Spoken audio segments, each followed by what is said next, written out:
कल श्रेणी का सेलों का, अब आज सेलों का समांतर क्रम संयोजन, सेलों का समांतर क्रम संयोजन, सेलों का समांतर क्रम संयोजन, पैरेलल कॉम्बिनेशन ऑफ सेल,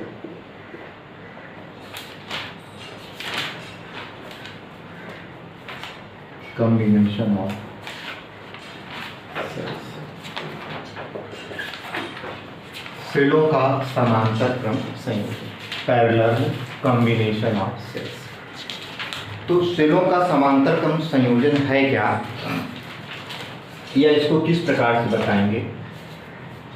जैसे एक सेल ये है, इसका ये पॉजिटिव टर्मिनल, ये नेगेटिव टर्मिनल, ये सेल का आंतरिक, सेल का एक पॉजिटिव टर्मिनल है, ये नेगेटिव टर्मिनल और ये सेल का आंतरिक। इसी के साथ एक दूसरा सेल जोड़ दें, ये सेल का पॉजिटिव टर्मिनल, नेगेटिव टर्मिनल और ये सेल का आंतरिक। इसी के साथ एक तीसरा सेल जोड़ दें, पॉजिटिव टर्मिनल, नेगेटिव टर्मिनल, ये सेल का आंतरिक। बेटा ये एक सेल ये लगा है, एक सेल ये लगा है, एक सेल ये लगा है, यहाँ हमने 3 सेल जोड़े। इस सेल का विद्युत वाहक बल E, आंतरिक प्रतिरोध स्मॉलर, इस सेल का विद्युत वाहक बल E, आंतरिक प्रतिरोध स्मॉलर, इस सेल का विद्युत वाहक बल E, आंतरिक प्रतिरोध स्मॉल r। ठीक, यहाँ 3 सेल दिखा रहे हैं, डॉट डॉट डॉट कर देंगे ऐसे, तो उसकी वजह से n सेल हो जाएंगे। ये सेल क्या करेंगे, एक बाह्य प्रतिरोध कैपिटल R में वैद्युत धारा भेजेंगे। वैद्युत धारा कहाँ से चलती है? इस सेल के पॉजिटिव टर्मिनल से चलेगी, इस सेल के भी पॉजिटिव टर्मिनल से चलेगी, इस सेल के भी पॉजिटिव टर्मिनल से चलेगी। ये सब मिल करके I धारा बना देंगे, ये सब मिल करके क्या बना देंगे? I धारा बना देंगे। ये पूरी बात समझ में आ गई है। तो इसकी लैंग्वेज कैसे बताएंगे? माना n सेल समांतर क्रम में जुड़े, माना n सेल समांतर क्रम में जुड़े,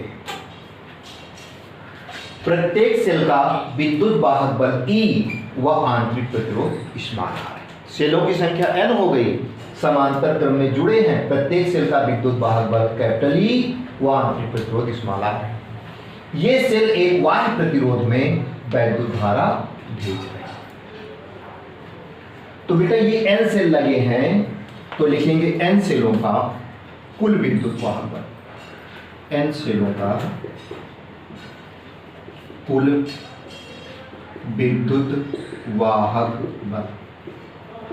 बेटा समांतर क्रम में n सेल लगे हैं, इनका कुल विद्युत वाहक बल, जैसे एक सेल का E है, दूसरे सेल का भी E है, तीसरे सेल का भी E है, तो समांतर क्रम में वोल्टेज जुड़ता नहीं।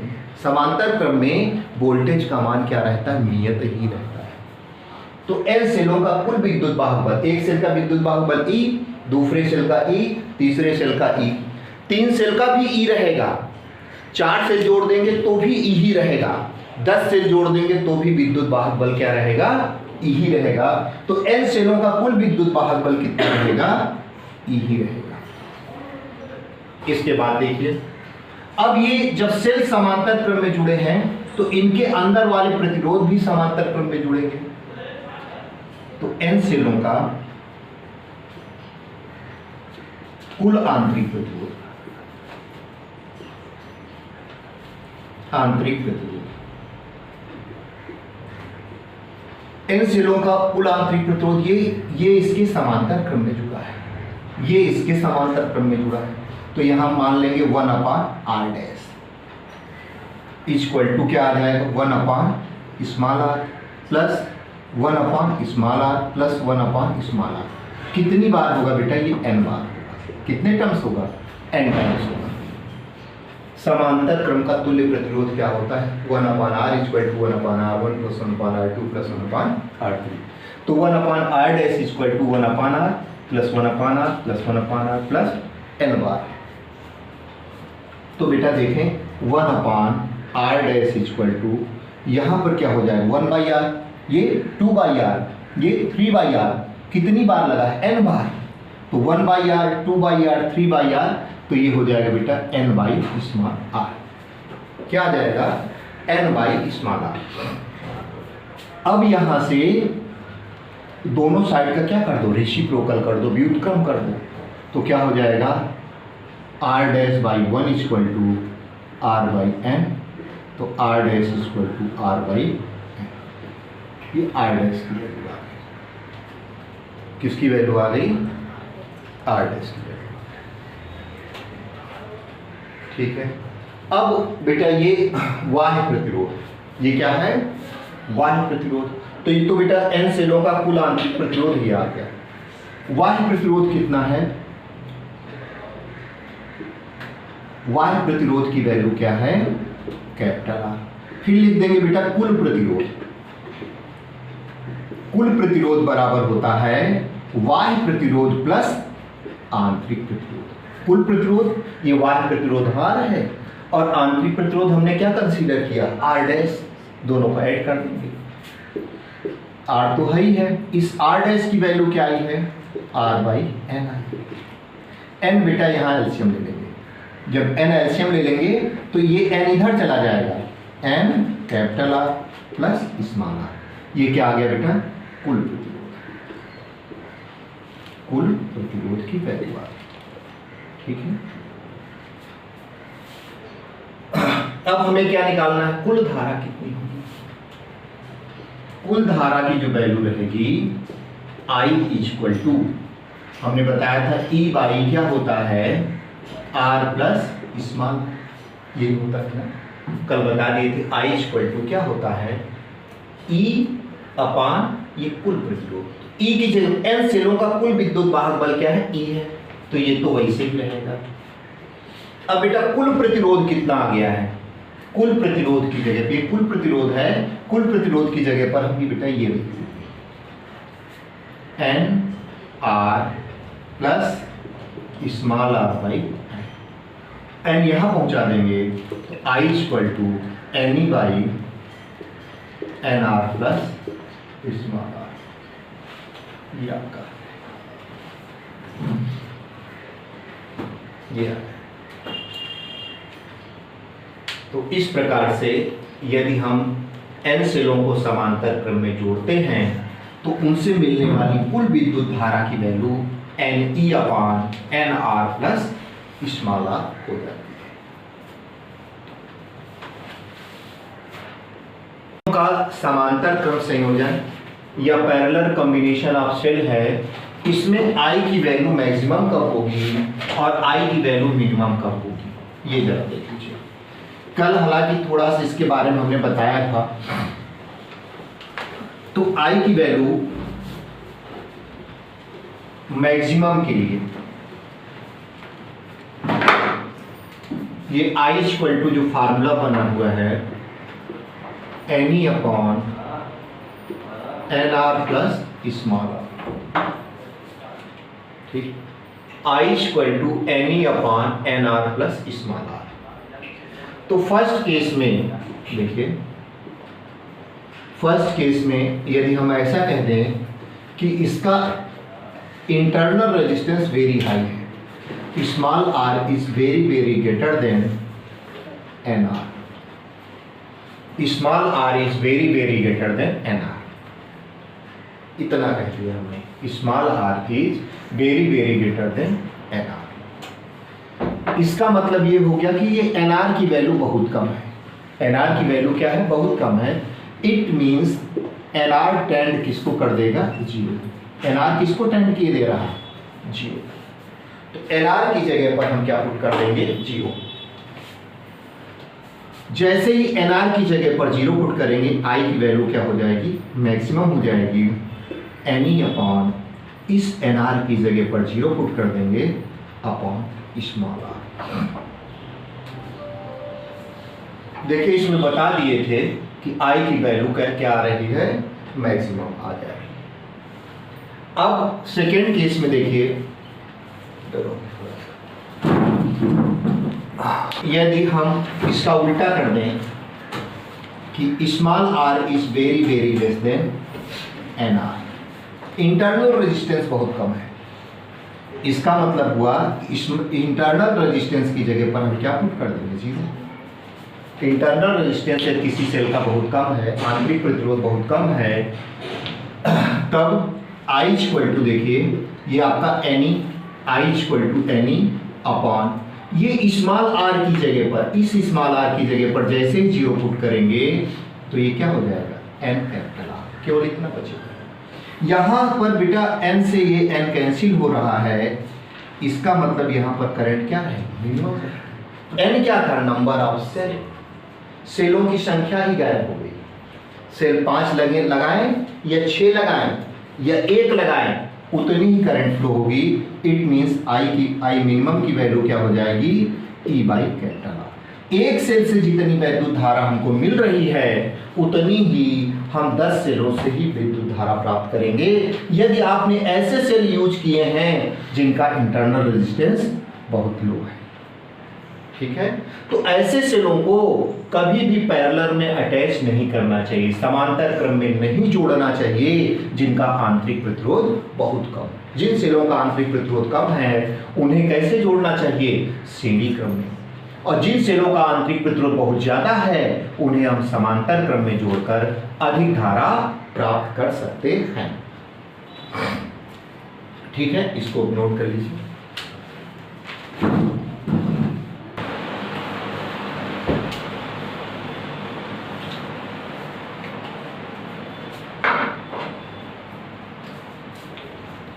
किरचॉफ का नियम, किरचॉफ का नियम बेटा, जो मिश्रित क्रम संयोजन है उसमें क्या करेंगे, कुछ सेल श्रेणी क्रम में लगा देंगे, कुछ सेल समांतर क्रम में लगा देंगे। तो जो सेल श्रेणी क्रम में लगे होंगे उनमें श्रेणी क्रम का फार्मूला लगा देंगे, और जो समांतर क्रम में लगे होंगे, पैरेलल में लगे होंगे, पैरेलल का फार्मूला लगा देंगे। चलो उनमें पैरेलल का फार्मूला लगा देंगे। तो किरचॉफ का नियम, तो किरचॉफ वैद्युत धारा के संबंध में किरचॉफ ने 2 नियम दिए। वैद्युत धारा के संबंध में किरचॉफ ने 2 नियम दिए। किरचॉफ का प्रथम नियम, जो प्रथम नियम है उसे, जो प्रथम नियम है उसे बेटा संधि का नियम क्या कहते हैं, जंक्शन रूल, संधि का नियम।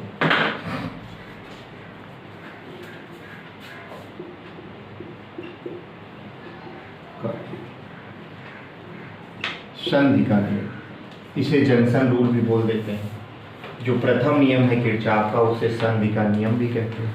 और प्रथम नियम किस कंजर्वेशन पर आधारित है, तो बताएं जो प्रथम नियम है वह आवेश संरक्षण पर आधारित है, आवेश संरक्षण पर आधारित है, लॉ ऑफ चार्ज कंजर्वेशन पर आधारित, आवेश संरक्षण के सिद्धांत पर आधारित है, लॉ ऑफ चार्ज कंजर्वेशन पर आधारित। बेटा जो किरचॉफ का प्रथम नियम है उस प्रथम नियम को संधि का नियम या आवेश संरक्षण के नियम पर यह प्रथम नियम आधारित है। प्रथम नियम में बताया गया है किसी भी संधि पर, किसी भी जंक्शन पर मिलने वाली जितनी भी धाराएं होती हैं उनका बीजगणितीय योग 0 होता है।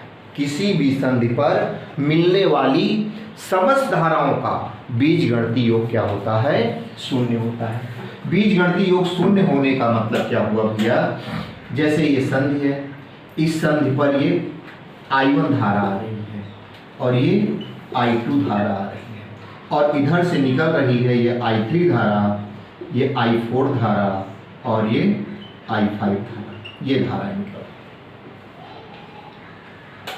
ये I1 धारा आ रही है, I2 धारा, ये I3 जा रही है, I4 जा रही है, I5 धारा जा रही है। तो प्रथम नियम कहें या संधि का नियम कहें, किसी भी संधि पर मिलने वाली समस्त धाराओं का बीजगणितीय योग क्या हो जाता है, शून्य हो जाता है।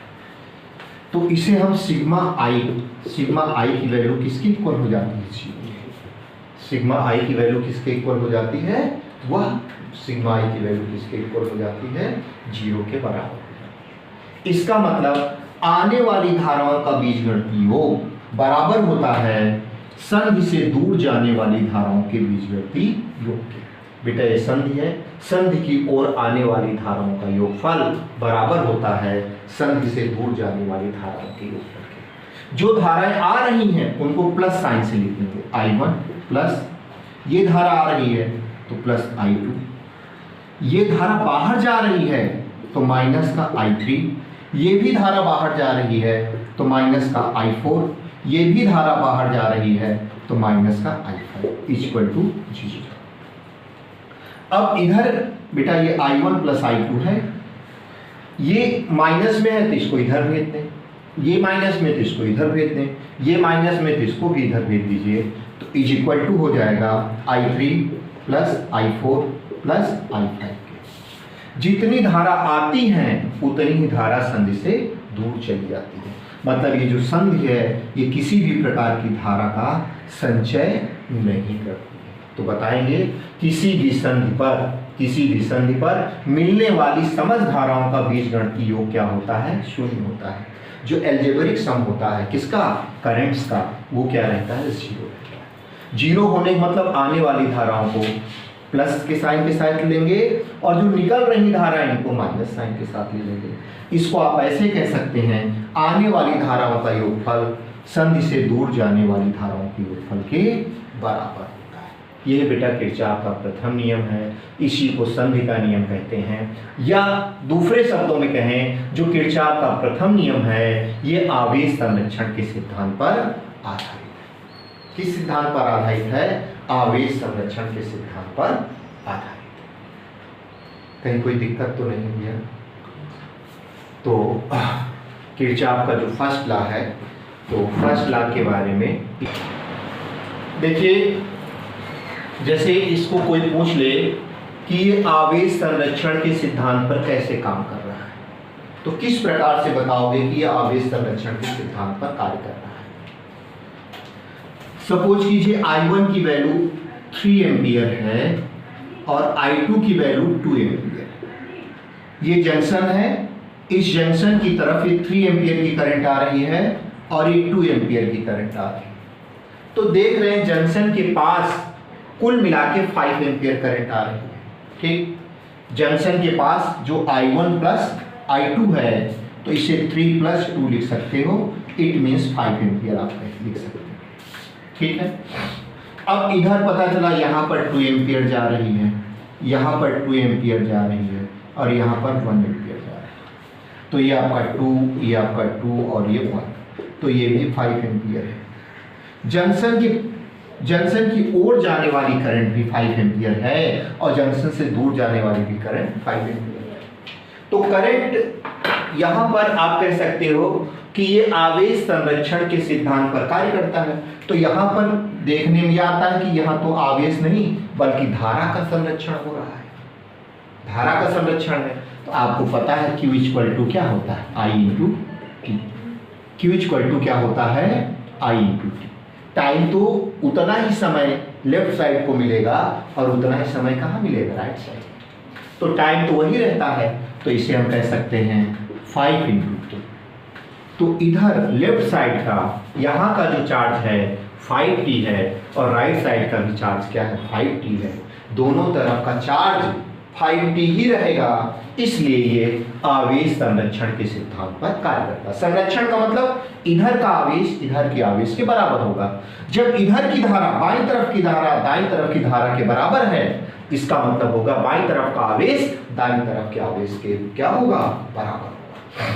क्योंकि आवेश में मेन फैक्टर क्या होता है, करंट। टाइम तो अपने आप चला करता है। करंट लेफ्ट साइड की करंट राइट साइड की करंट के सेम है, इट मींस लेफ्ट साइड का चार्ज राइट साइड के चार्ज के इक्वल होगा।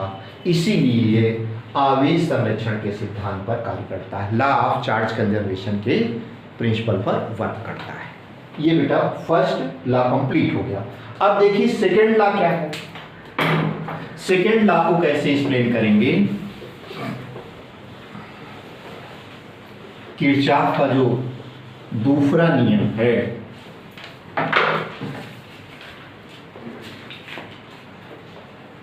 बेटा इसे द्वितीय नियम कहते हैं या सेकेंड लॉ कहते हैं। इसको कहते हैं बेटा बंद पास का नियम। बंद पास का नियम, चाहे बेटा किरचॉफ का दूसरा नियम पूछा जाए या बंद पास का नियम पूछा जाए, एक ही चीज है। इसे इंग्लिश में कहते हैं क्लोज लूप लॉ या लूप लॉ भी बोल देते हैं। क्लोज लूप लॉ बोले या लूप लॉ बोलते हैं। ठीक बेटा, ये किस पर आधारित है? जैसे वो आवेश संरक्षण पर आधारित था, ये आधारित है बेटा ऊर्जा संरक्षण पर। किस पर आधारित है? ऊर्जा संरक्षण पर, ऊर्जा संरक्षण के सिद्धांत पर। लॉ ऑफ एनर्जी कंजर्वेशन किस पर आधारित है? Law of energy conservation.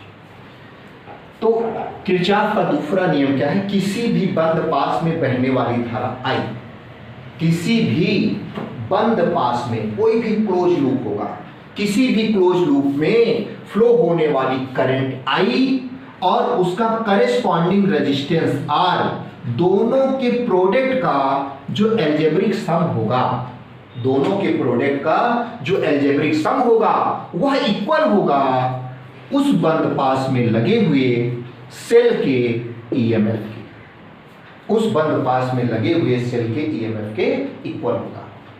किसी भी क्लोज लूप में बहने वाली धारा आई और संगत प्रतिरोध के गुणनफल का बीजगणितीय योग उस बंद पास में लगे हुए सेलों के विद्युत वाहक बलों के बीजगणितीय योग के बराबर होता है। इसको रटने की विशेष जरूरत नहीं है, बस ये आई और आर का क्या है? प्रोडक्ट है।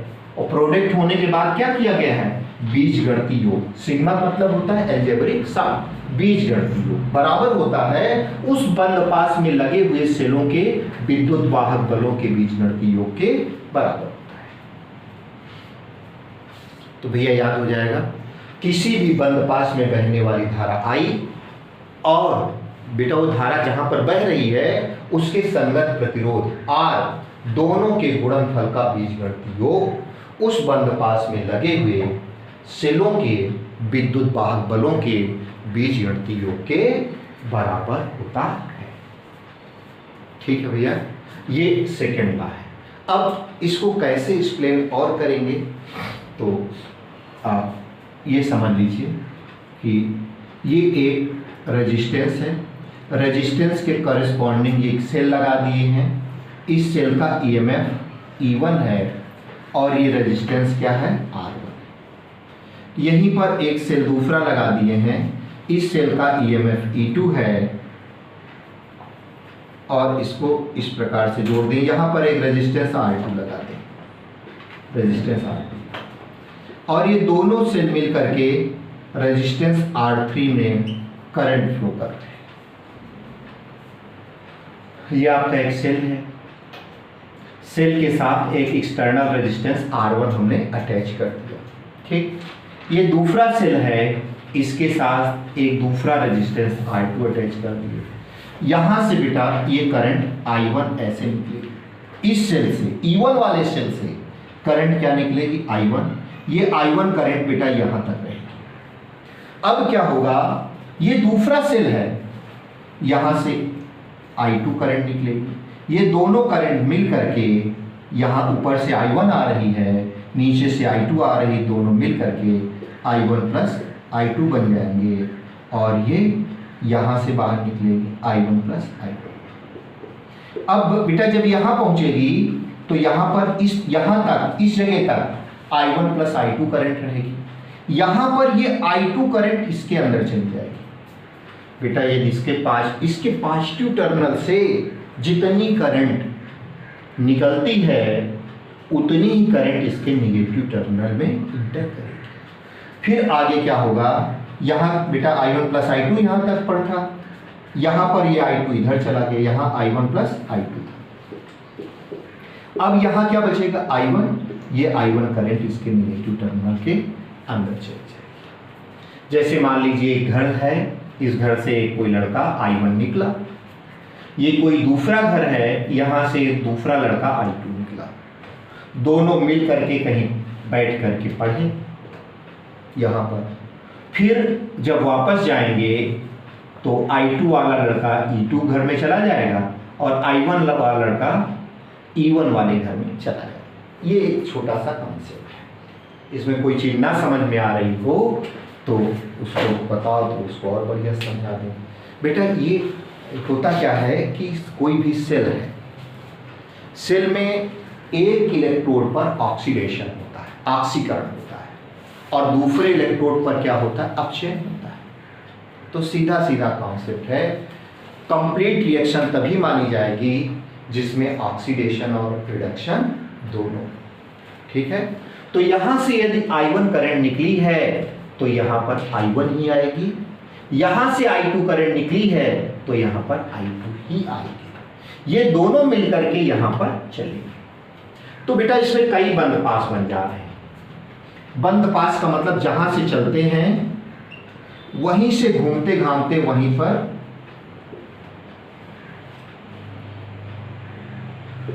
हमने नाम रख दिया ABCDEF। तो एक बंद पास आप ऊपर यहां ले सकते हैं। देखिए पहला बंद पास ले रहे हैं, बंद पास क्लोज लूप का क्या लेंगे, ABEFA। जहां से चले थे, कहां से चले थे, ए से चले थे, ए से गए बी में, बी से कहां गए ई में, ई से कहां गए एफ में, एफ से फिर कहां चले गए, एक बंद पास हो गया। दूसरा बंद पास बेटा यहां हो सकता है, बी से कहां जाएंगे सी में, सी से कहां जाएंगे डी में, डी से कहां जाएंगे ई में, ई से फिर वापस बी आ जाए, जहां से चलेंगे फिर वहीं। ये दूसरा तरीका हो सकता है। तीसरा तरीका क्या हो सकता है, ए से चले जाएं सी में, सी से चले जाएं डी में, डी से चले जाएं एफ में, एफ से चले जाएं ए में। ऐसे बन सकते हैं। बंद पास में चलते समय जैसे करंट चल रही है, यदि आप वैसे चल रहे हैं, जिस प्रकार से करंट फ्लो हो रही है उसी प्रकार से यदि आप चल रहे हैं तो पॉजिटिव रहेगा साइन। साइन कैसा रहेगा, पॉजिटिव। करंट की अपोजिट डायरेक्शन में जैसे ही चलेंगे साइन क्या लग जाएगा, नेगेटिव। साइन क्या लग जाएगा, नेगेटिव। ये है बेटा कॉन्सेप्ट, इसमें कंफ्यूज होने की कहीं कोई जरूरत नहीं है। देखो बेटा ए से बी में चले, जब हम ए से बी में चले तो यहां करंट क्या फ्लो हो रही है, I1, लेकिन क्या इसमें कोई करस्पॉन्डिंग रेजिस्टेंस है, तो ए से बी में जाने पर कोई रेजिस्टेंस नहीं है, तो किस I1 तो है, रेजिस्टेंस की जगह पर क्या रखोगे, जीरो, तो ये पूरा जीरो हो जाएगा, काम खत्म। तो ए से बी में आपने कुछ नहीं किया। अब देखिए फिर कहां चलेंगे, बी से ई में, बी से ई में गए, बी से कहां गए, ई में। करंट कैसे आ रही है, करंट आ रही है ई से बी में। आप जा कैसे रहे हो, बी से ई में। करंट के अपोजिट हो गए कि नहीं, पहले ये बताओ। करंट बेटा इधर आ रही है और आप जा रहे हो इधर, तो करंट के अपोजिट हो गए। जब बेटा करंट के अपोजिट जाओगे, आप जा किससे रहे हो, बी से ई में, और करंट कैसे, बी से ई में आप जा रहे हो। करंट कैसे आ रही है, ई से बी में, तो यहां पर फ्लो होने वाली करंट क्या है, I2। करस्पॉन्डिंग रेजिस्टेंस क्या है, R2। दोनों का प्रोडक्ट करो तो क्या हो जाएगा, I2 इंटू R2। लेकिन यहां पर साइन किसका लगेगा, माइनस। यहां पर साइन किसका लगाएंगे, माइनस का। माइनस का साइन क्यों लगा, समझ में आया कि नहीं। आप जा रहे हैं बी से ई में और करंट कैसे आ रही, ई से बी में आ रही, ठीक, इसलिए माइनस का साइन लग गया, ठीक है। अब इस सेल में भी, इस सेल के उसके बाद बेटा ये बताया गया कि ये रहा, तो अभी रेजिस्टेंस को निपटा दो, ठीक। अब बेटा देखो यहां से एक सेल आपको ये मिला, जब आप बी से ई में गए तो एक सेल मिला ना, जैसे ए से बी में आए थे तो कोई रेजिस्टेंस नहीं था, कोई सेल नहीं था। जब आप बी से ई में गए तो रेजिस्टेंस ये मिल गया, करेस्पॉन्डिंग करंट ये मिल गई, लेकिन एक सेल भी मिला है। क्या मिला है? सेल भी।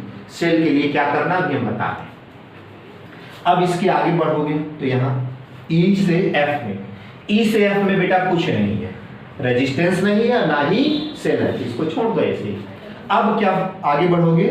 एफ से ए में, एफ से ए में, एफ से ए में जा रहे हो तो एक सेल ये मिला और एक रेजिस्टेंस ये। बेटा देखो करंट भी एफ से ए में आ रही है और आप भी एफ से ए में चल रहे हो, तो यहाँ रेजिस्टेंस क्या है? I2 की I1, रेजिस्टेंस क्या है? R1 है और करंट क्या है? I1। तो यहाँ पर इन दोनों का प्रोडक्ट हो जाएगा और वो भी कैसे होगा? प्लस में, प्लस I1 R1। बेटा इसको प्लस साइन के साथ क्यों लिए समझ में आ गया?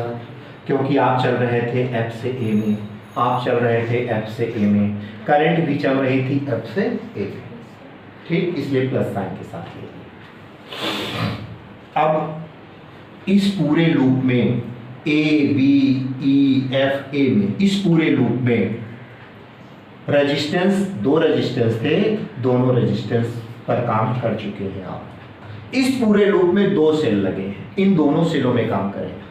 बेटा जब किसी करंट की डायरेक्शन में जब हम सेल के अंदर चलेंगे, जैसे हम ऐसे चलते, ठीक है, करंट की डायरेक्शन में, तो इसका वैल्यू किस में लेते? प्लस में। लेकिन करंट के अपोजिट चल रहे हैं, इसमें करंट की डायरेक्शन, आप यहाँ जा रहे थे F से A में, तो इस सेल के अंदर निगेटिव टर्मिनल से इंटर कर रहे थे और पॉजिटिव से क्या कर रहे थे? बाहर निकल रहे थे। जैसे करंट काम कर रही थी वैसे ही काम आप कर रहे हैं। इसका मतलब E1 किस में रहेगा? अब यहाँ आ जाओ, E1 किस में रहेगा? प्लस में। E1 किस में रहेगा बेटा? प्लस में। और E2 किस में रहेगा? आप कैसे जा रहे थे? B से E में, B से कहां जा रहे थे? E में। और करंट कैसे आ रही थी? E से B में। तो यहां पर E2 किस में रहेगा? माइनस। देखिए थोड़ा सा क्रिटिकल है, कहीं कोई चीज ना समझ में आ रही हो तो पूछ लो बिना संकोच के। करंट की डायरेक्शन में जब यहाँ करंट के अपोजिट चल रहे थे ना, तो इसको माइनस में ले लिए। यहाँ पर करंट की डायरेक्शन में चल रहे थे तो इसको किस में ले लिए? प्लस में ले लिए। यहाँ पर भी इस सेल में भी करंट के अपोजिट चल रहे थे। इस सेल बेटा बी से आप ई में गए तो करंट के अपोजिट गए, तो इस सेल को किस साइन के साथ लेंगे? माइनस साइन के साथ लेंगे। और इसमें करंट की डायरेक्शन में गए तो इस सेल को किस साइन के साथ लेंगे? प्लस साइन के साथ। तो E1 प्लस का रहेगा, E2 किसका रहेगा? माइनस।